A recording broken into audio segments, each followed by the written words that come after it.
it's also interesting to see what, Xylem's doing with Manchester. I think that's actually a soccer club, not football, right, guys? Make sure you say Manchester City, Will, not United, because you could cause a lot of division. City. Okay. Yep. Okay. It's not Liverpool. That's all I know. So I'm a Liverpool supporter. So carry on. It's fine. Well, hello and welcome to the stream, an unscripted, unedited, free-flowing conversation featuring guests who reject the status quo with a bias for action in the world of water and beyond. My name is Tom Freyberg. I'm an environmental journalist and content creator specializing in water. And I'm Will Sarni, a water strategy consultant, doing my part to solve wicked water problems. And today we are pleased to be joined by Stuart Orr, who is the head of the freshwater practice for the WWF. Stuart, great to see you and come in. How are you doing? Thank you very much, gentlemen. Good to see you both. Good to see you, Stu. So we have a lot to get through. We've only got about 30 minutes. This could go many different ways, but I think where I want to start from is where you are tuning in from today. Yes, so this is my shed, otherwise known as the Global Freshwater Headquarters for WWF. It has Wi-Fi and heat and a dog and a coffee machine, and has, on a good day, a beautiful view of the mountains in Switzerland where I'm based at my window. But yeah, this is the nerve center, guys, of WWF right here. I love it.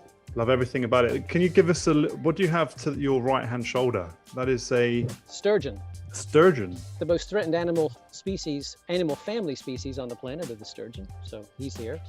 I can't actually show you much because I have to kick the dog out to stand up, but filing cabinet, bookshelf, view, accoutrement, fishing sign. This is, actually somebody a few weeks ago on a Zoom call said, "I love your Zoom background. It looks like Shackleton's hut." And I had to explain to them, it is the real thing, but no, it's warm and cozy in here. Yeah. You're not going to eat the dogs or anything, Stu, are you? No. Okay, no. That would be wrong. No. So. Oh, good. Okay, good. I like to segue into the stuffed, obviously artificial, fake sturgeon. So. Yeah. Started here? Yeah, I'm not going to lie, I've got a little bit of shed envy because I think everyone should have a shed, especially in the lockdown, right? This is your thinking area, your work area. I mean, I'm imagining some days is a 24/7 in the shed where you're spending, right? My wife loves the idea that I have a shed. So you're not alone there. But yeah, I mean, I do spend a lot of my time in here. I'm going to get one of those desks that I can actually stand up a little bit. It gets a bit cramped, but nice. Yeah, it's a nice place to hide. It really is. I think I may do that. We live in a condo, so the opportunity for an outdoor shed is non-existent. But I might do it on the street and see how that plays out. There you go. There you go. Yeah. The new global headquarters of Water Foundry.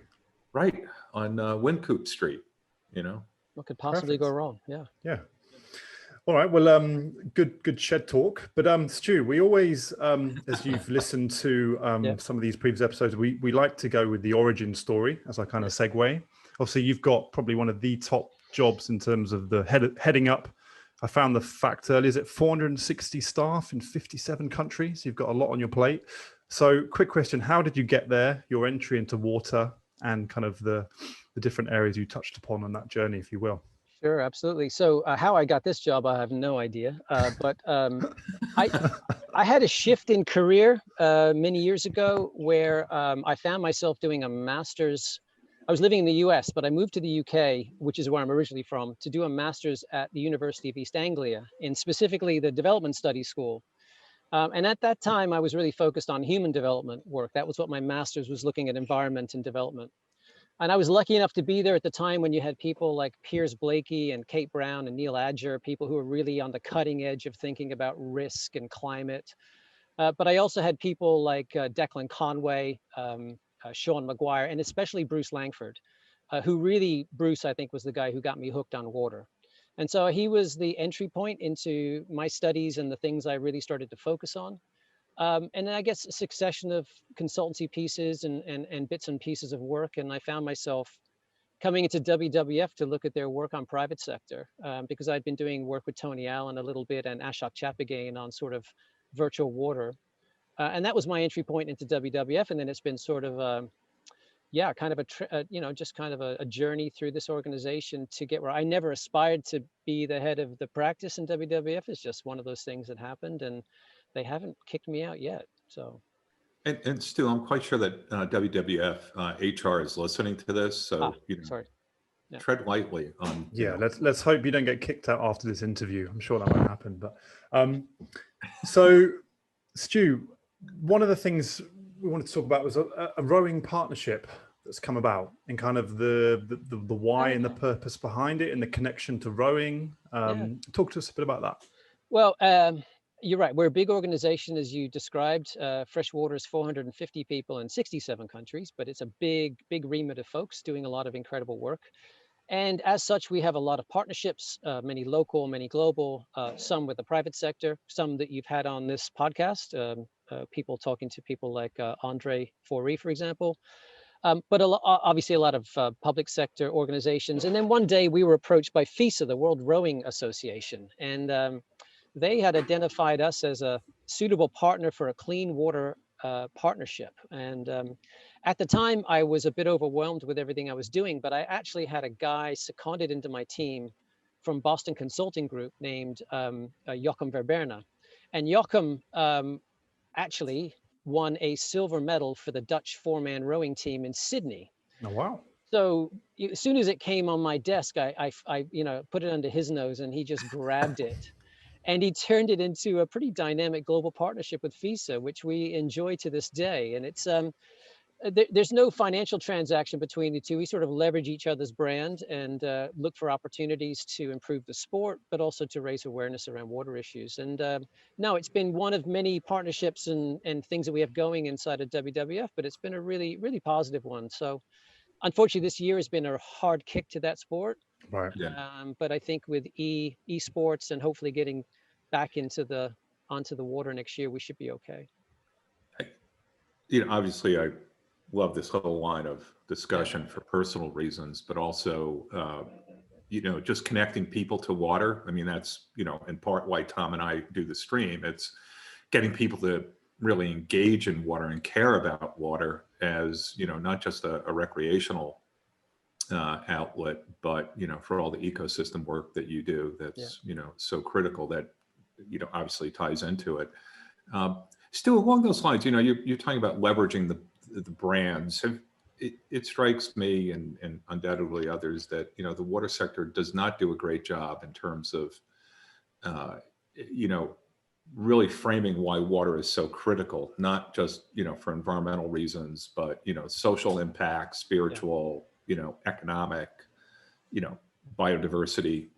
Do you think the FISA relationship is helping to take a complex issue like water and make it very personal, so people are beginning to get a little bit better understanding of why water is so critical? Yeah, I think so. I mean, it's hard to know who you have influence with or who sees it or who connects the dots, but I think it's a pretty switched on community of people. I mean, obviously there are people who are drawn to sport and drawn to the outdoors. So in many ways you're talking to people who kind of get it.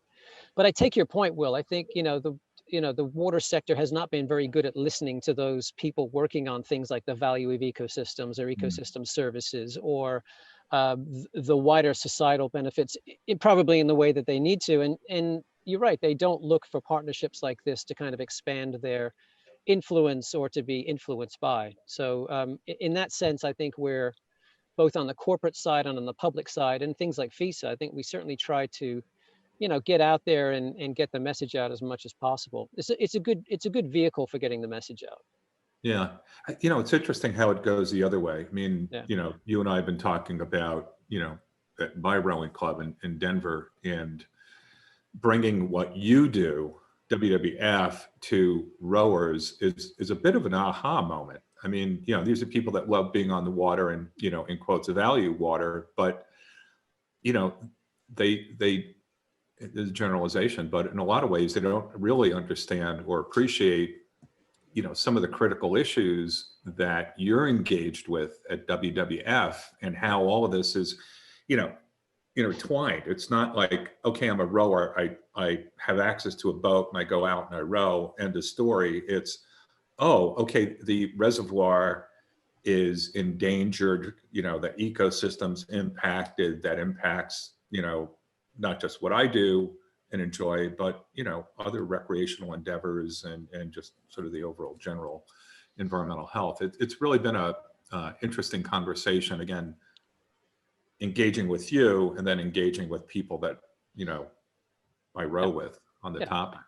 And we can stretch them too. I mean, I think that, you know, if you look at the rowing centers or the areas where they do row on, they're not really connected systems, right? They're not part of free flowing rivers, for example. But I think over the last few years, you've seen some really interesting things like rowing the Zambezi.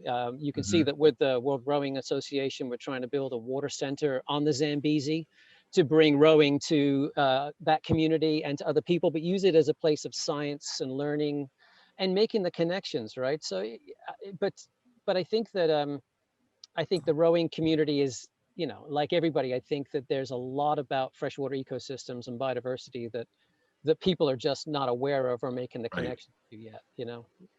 Do you think that, I mean, any sport or community or following around something that connects to water, the conversation you guys are having reminds me of the Surfers Against Sewage in the UK and the kind of surfing community and how really getting into the microplastics. And they did a recent report recently in terms of the amount of untreated sewage released into seas over the course of a year because of increased rainfall led from climate change, putting pressure on combined sewer overflows. But that's another community that this kind of reminds me of, who can really get behind the impacts on quality of water because it touches them day to day in their sport, right? Yeah, absolutely. I mean, even I think that's a great example. There's not too many of those for us. I think Feast is kind of unique in that sense.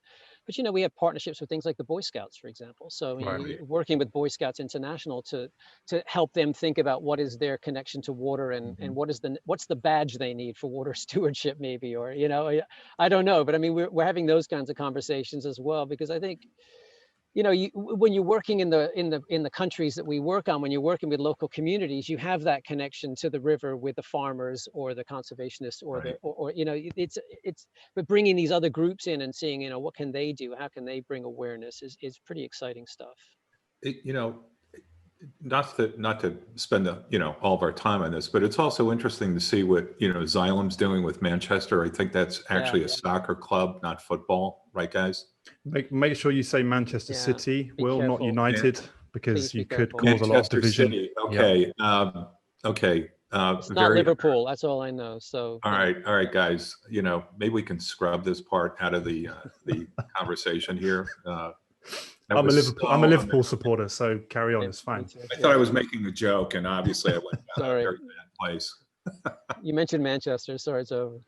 But I think, no, you're right. In terms of those thinking outside the box with partnerships beyond, I mean, from a stewardship context, beyond the fence line, but even from beyond companies that would interact with you on a day-to-day basis. Right. Those are the partnerships that we're talking about here, right? Thinking creatively. Yeah. And that's a nice segue, actually, because Stuart, you wrote an article that kind of touched upon this, that perhaps was a bit controversial at the time, and it was headlined, "The water sector needs to kick up the back." I think the headline may have got cut off because it should be kick up the backside. And I actually pulled this before for our chat, just to read out the first kind of response to the question, which is ballsy. I'm going to give you that. It says, what is it about the water sector that inspires you? And you said, not much, to be honest. And it was a real kind of honest call to arms, looking back over your career in terms of perhaps water infrastructure guys not communicating with the biodiversity community. You kind of mentioned these short-sighted, short-term decisions. So let's just go back a little bit. What type of feedback did you get on the article? I know, Will, you posted it and had some people get in touch with you.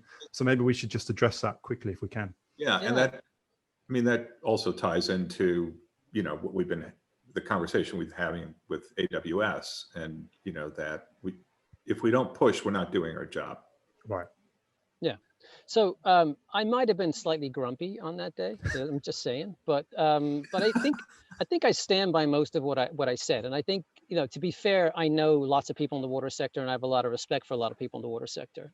But if you're looking at SDG 6 and you're looking at the Living Planet Index, where you're looking at the greatest loss of biodiversity on the planet in freshwater systems, And you're looking at the stories coming out of the Mekong about how they have put so much infrastructure in the river that it's literally dying and turning blue because there's no sediment floating down the river. You know, when you're in my job and you work in as many countries as we do, and you see these things on the ground, you do have to stand back and say, you know, we really are not, we really, you can't look at the numbers and say we're doing a fantastic job. You just can't. And we all need times of reflection, ourselves included, and we push ourselves really hard to learn and get things right. But I do feel a lot of the time that I go to conferences and talk about fresh water, I feel like I'm surrounded by people whose idea of improving fresh water is more drip irrigation or pour more concrete. And everybody seems to have forgotten that water comes from ecosystems. It does not come from a tap. And that joined up systemic thinking about river basins as dynamic systems that need to be thought about in their entirety. And therefore the decisions we make, whether we dam them, dike them, remove them, divert them, pollute them, or whatever, needs to be considered very, very carefully. And I think especially now that we're coming into an era of great uncertainty with climate change, and water will be the chief vehicle by which people and corporations are going to feel climate, drying and drowning assets, et cetera, et cetera. Yeah. You know, we do need to look at ourselves as a community and say, you know, what did we get wrong and what did we get right? And I think, if anything, my article got a lot of very positive feedback. I feel like there's a lot of frustrated people who feel like they want to say something, but I'm not, you know, I'm not shuffling around for my next big water job. So I'm not afraid to speak my mind. Bravo, Stu. Bravo. We like people. That's why you're on the final episode of season 1 on the stream, to There we finish go. on a high and to say things how they are. Usually kill somebody on the final episode, don't you? I mean, this is. No. Oh, okay. no. Okay. No one leaves the stream. Ever. We're going to keep looping this one, Stu. Good man. Good man. Actually, Good we'll man. take a sound bite and loop it all year long. Okay. So what needs to change then? I mean, I know it's one hell of an open question, but the whole, and I was thinking about this on the way to the office, the conferences I've been to over the last 10 years, and I echo some of what you've said, we keep talking about this, getting people are thinking in their silos. We're not cross-communicating between different industries, different sectors. This is almost like a broken record that since I've been writing on water for the last 10 years, I keep hearing. So how can we change this? Because the SDG 6 that you mentioned, 2030, 9 years away, it's fast becoming an urgent thing. And I think if anything, one of the silver linings from the COVID situation, which has been horrendous for so many people, is the fact that when faced with such an emergency, governments can act swiftly and quickly. There can be regulatory change, there can be financial stimulus to get stuff done very quickly. So where do we start, Stu? Well, again, I think there's lots of great stuff that's being done. I don't want to be, I think most people who work in water are optimists. I think we all are, you know, you wouldn't be in this sector if you didn't have some sense of optimism and some sense that we can change things and do better, right? So I think we're glass half full people, and I am very much. So yes, I'm willing every once in a while to give the sector and others and ourselves a swift kick up the backside. But I'm equally happy to say, hey, I think this organization is doing great stuff. I think this is a really interesting opportunity. I think that the climate conversation affords us an opportunity to advance our agenda. I think there's new financing available that is very exciting, that wasn't even here 2 or 3 years ago. I think there's an awareness of biodiversity that wasn't even here a year ago that I'm seeing creep in more and more. So I see an agenda shifting. I see the economics playing a big part of this. I think the economics of energy systems are really disrupting a lot of the worst sort of projects that we're probably going to stuff our rivers for good. I think that we are also looking at I think we're looking at more people paying attention to water. And I think that's something we're always seeking to do. So, I mean, you know, again, I think there's plenty of great things going on out there. I'm really excited by some of the work I see in other organizations and some of the thinking and the science, et cetera. I just think that we need to also be honest that we're dealing with a sector that is entrenched, that I think needs a shakeup at the donor level. I think that there are some really unimaginative thinking going on in a lot of the people who fund water. And I think, you know, to the point that you guys are trying to make on this, I think we need to be thinking about innovation. And I know you talk a lot about innovation in the digital space and all that, but we need innovation in partnerships. We need innovation in financing. We need innovation in integrated water management. We need to really shake it up a bit. And I think, you know, again, I'm seeing a lot of things that are pushing in that direction. It's slower than we all want it to be, I know. But yeah, I don't have the silver bullet, and there isn't a silver bullet. There's a silver basket of Right. things we need to Right. do, right? And I think that's what we need to do. We just need to be supporting each other, working together. To the point you were making at the beginning, start to build partnerships that are different, you know, imaginative, you know, just trying to do our humble bit. You know, we are a big organization, but the influence we can make and the things we can do are small. But yeah, it's, you see what I'm saying? Boy, I, you know, wildly agree with you, Stu. You know, one thing that strikes me in the water, one of many things that strikes me in the water sector is that there's a broader menu of options for us. Yeah.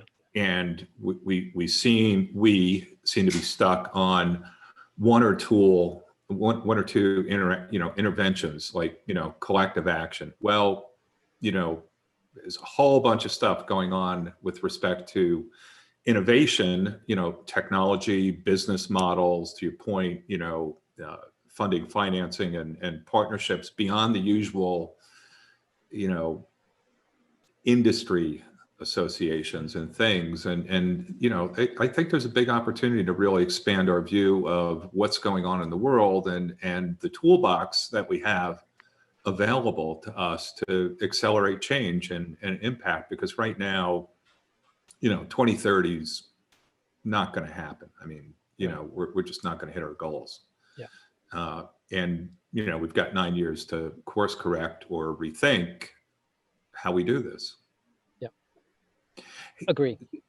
Still, I want to ask you a question. You talked about water and climate change, and, you know, I tend to push back a little bit on framing water as a climate issue. And what I hear more often than not is, well, it's a way to get the water agenda on the table because everyone's on the climate, you know, I hate to say bandwagon, if not to, you know, minimize the severity of the issue. But, you know, what I usually talk about is that, well, let's make sure we're solving for the right problems. You know, what is the root cause? And not everything goes back to climate. You know, there are things that we totally screwed up independent of climate, like, you know, public policy over allocation. And I think about the Colorado, you know, river basin. I mean, you know, that was ill-conceived 200 years ago before we had a clue about climate change. So, I mean, it's a more nuanced conversation. I guess that's where I'm going with this. What's your take on that? Are you? Yeah, no, I hear what you're saying. I mean, I get both sides of the argument, right? I think a lot of water people are saying we can't hitch our wagon just to the whole climate discussion. But then again, I'm just trying to be pragmatic about this. If I'm honest with you, right? If I look at the things that are the root, the bread and butter of what we're trying to do as an organization of biodiversity conservation, well, I can get nobody to pay for biodiversity conservation. Okay, I can get wealthy people in cities. I can get no public money to do this. The most threatened animals family on the planet here are my beautiful sturgeon. The 27 species of sturgeon, 22 are on the IUCN threatened species list.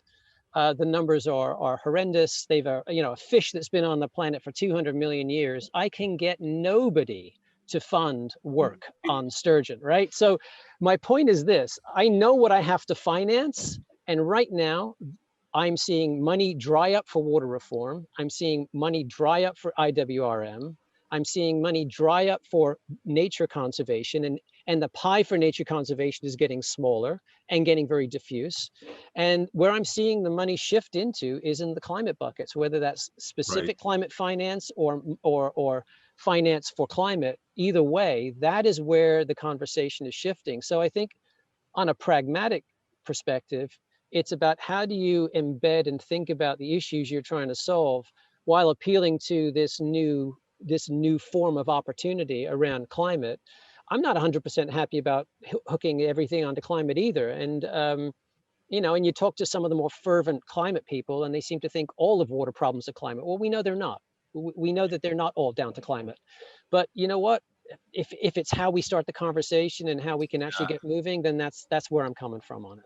Yeah, and it's good to hear you say that, Stu, because I need I think, more pragmatic view at times. I mean, you're living at the center of addressing things like the survivability of the sturgeon, and where does the money come from? I mean, I imagine you are hard pressed to find a person or persons that would focus on that. People will pay $12,000 for a kilo of caviar, but I can't get $100,000 for a caviar sturgeon program in the wild. You know what I mean? It's just the economics of this species are just crazy. I mean, honestly, if you look at the money generated, and most of that caviar is aquaculture, but I'm just using it as an example. I mean, it's one of the most threatened species because it has value to humans, right? So, but I'm dealing with so many other species that people don't even know exist. I mean, the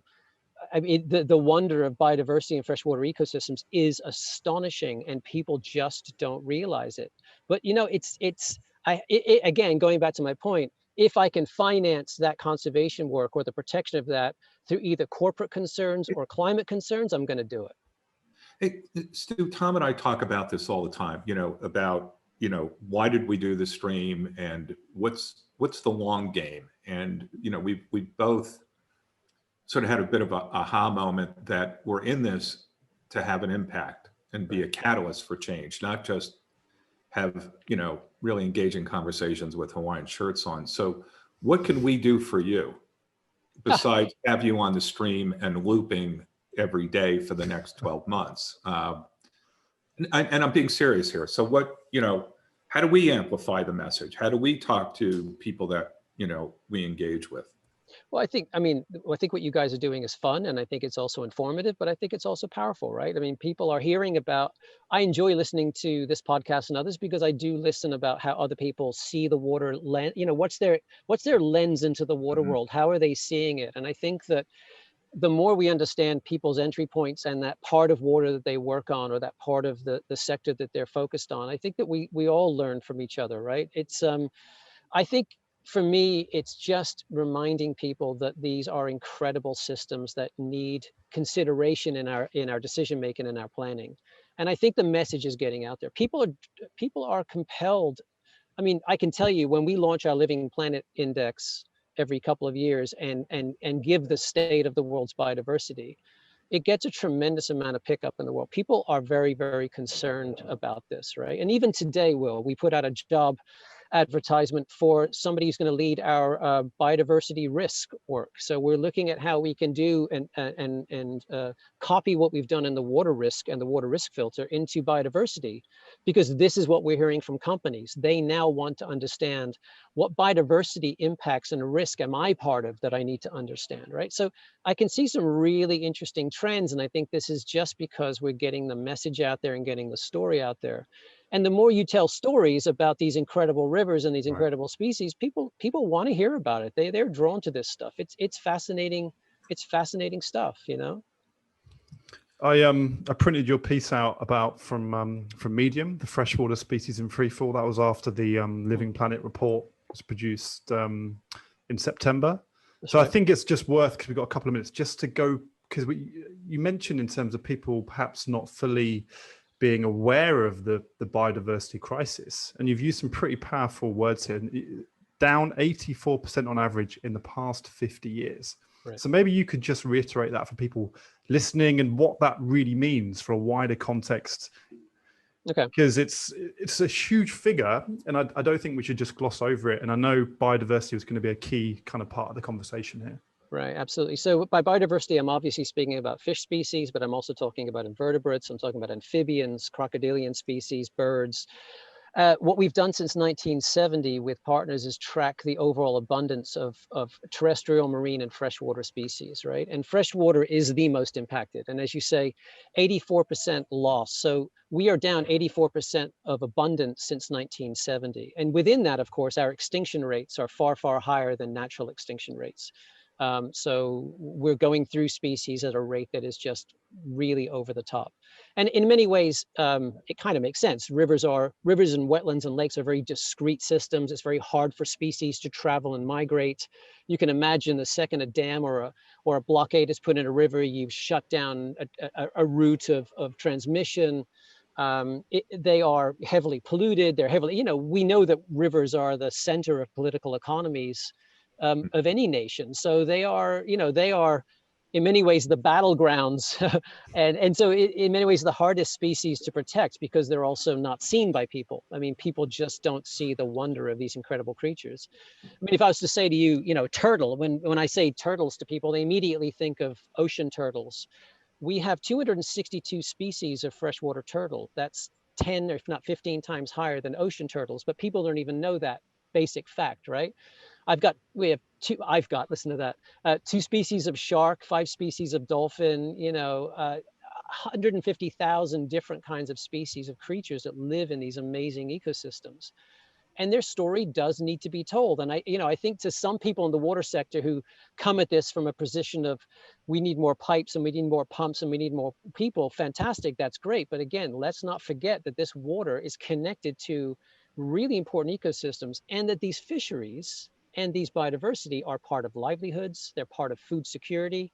In fact, if you look at the world's, the aquaculture report that the FAO puts out every couple of years, the state of the world's fisheries, the importance of inland fisheries is really, really high and really underestimated. We just aren't aware of how important it is to food security around the world. And so there's really intricate connections to people and biodiversity in these stories all over the world from so many different perspectives. And, that story needs to be told. Unfortunately, the Living Planet Index is a sad story, and it allows you to tell it as it is. But at the same time, you've got to talk about what is possible and what we can save and what we should be working on. And that's also an important part of that story.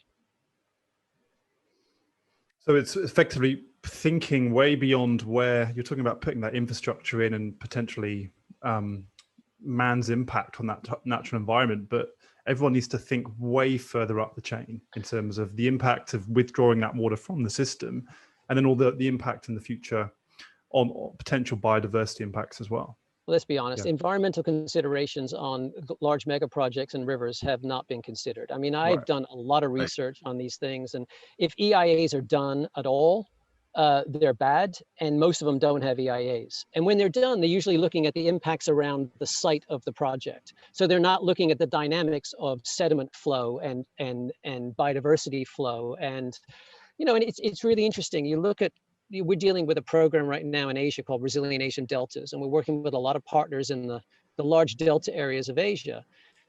The deltas of Asia are literally sinking and shrinking because they're not receiving enough sediment from upstream, because we have trapped so much sediment that we are literally killing our deltas at a time when we need those deltas to protect people and economies and livelihoods from the ravages of climate change. So if we were thinking about these kinds of impacts 15, 20, 30 years ago when we were deciding to block rivers, we might have come to a different conclusion. And I think that, I'm a realist. I know how these decisions are made. I understand the corruption in the water sector. I understand the politics of water infrastructure.